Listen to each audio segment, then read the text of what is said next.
fundamental principles. You have to have property rights. Yes, we do. That means that we don't have government mandating eminent domain and taking our property from us. And we have to have voluntary contracts. We should have voluntary contracts economically and socially. They're both the same. For some weird reason, this country has divided freedom into two parts. One economic liberty and one social liberty and political liberty. And one group defends one area and the other group defends the other. But what we need to do, and what we're doing in this campaign, is bringing this concept back together. It's one thing. Freedom means you can deal with your social life and your political life and your economic life on your terms without interfering with anybody else or with the government telling us what to do.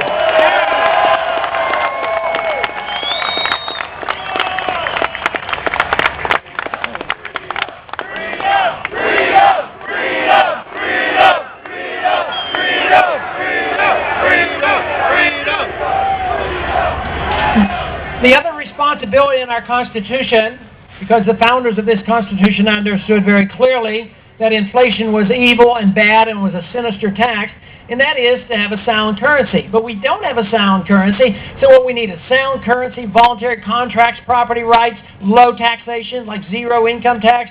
Believe me, this country would thrive. Now, I frequently get a question from some of my friends who have joined us because we're in opposition to the war, but they will be very sympathetic to spending money, say, in Africa to help people who are in dire straits over there. And my position there is the same, that I don't use force and power of the government to come and take from you for me to do good overseas. Whether it's because they use that same argument in Iraq. We're there to do good and promote democracy and all that talk, and others want to do it elsewhere. I don't question their sincerity, but the government should not have a right to take money from you to do good. But if you're free and prosperous and have a lot of money, and you feel there are needs, and there will be, then we may well have a personal moral responsibility to help others, but not for the government to do all the directing.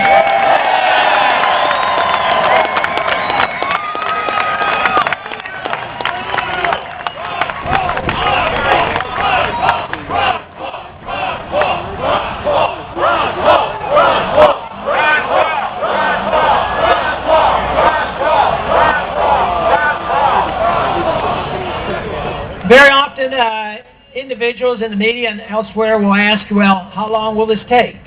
Well, we'll be a long time. How fast can you do it? You know, there are limitations, especially those of us who agree that the executive branch should be curtailed in their power, so there will be definitely some things that we don't want to do. We certainly don't want to use the signing statement to promote an agenda. No more signing statement. Some executive privileges, executive laws, executive orders are permissible under the Constitution, but they have been seriously abused. Executive orders is just a form of writing more legislation. But I see no reason why the executive order could not be used to repeal all the bad executive orders.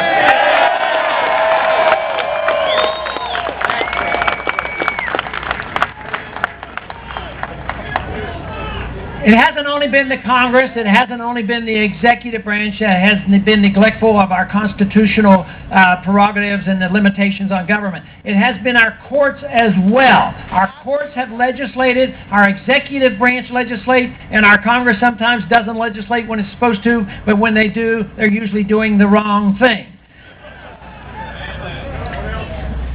But if we don't get a grip on this, I'm afraid we're going to move in a seriously bad direction. That is, more loss of liberties.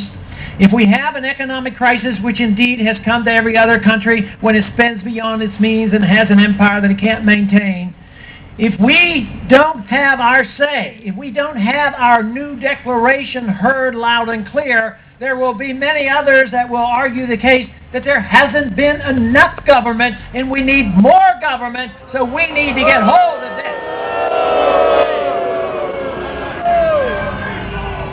But as far as time goes, if we do nothing, if we do not prevail, we are going to move in the direction where we won't be able to afford this, and we will have a currency crisis, and we will have a downturn in the economy, and that is going to be very dangerous to all of us. But if we do the right things, it's not that difficult. Believe me, we got into this mess by not following the law, not following the rule of law, not following the Constitution. We can get back by obeying the Constitution. Yeah!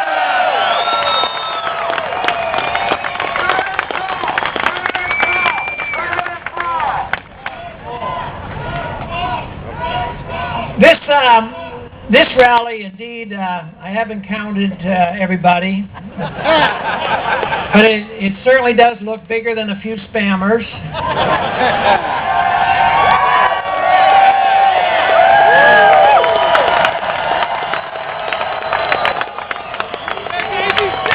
And if I had to guess, I think it's the biggest by far of any rally we've had, and thank you.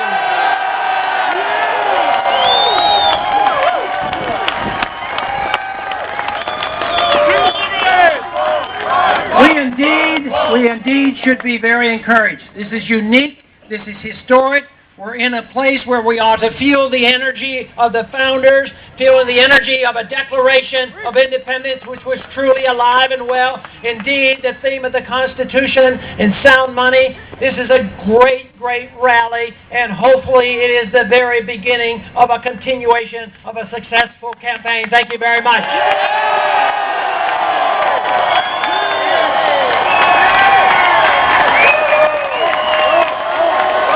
Ladies and gentlemen, Congressman Ron Paul.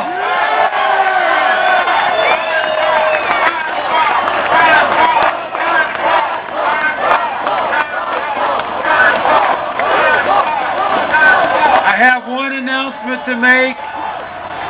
If you're from Delaware or if you're from New Jersey and you have not signed a ballot access petition, you need to do that. And if you are eligible to vote, and if you are a Republican, you need to go over to the farther green tent and sign that petition.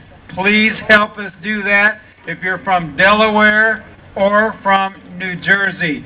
Thank you so much for coming today.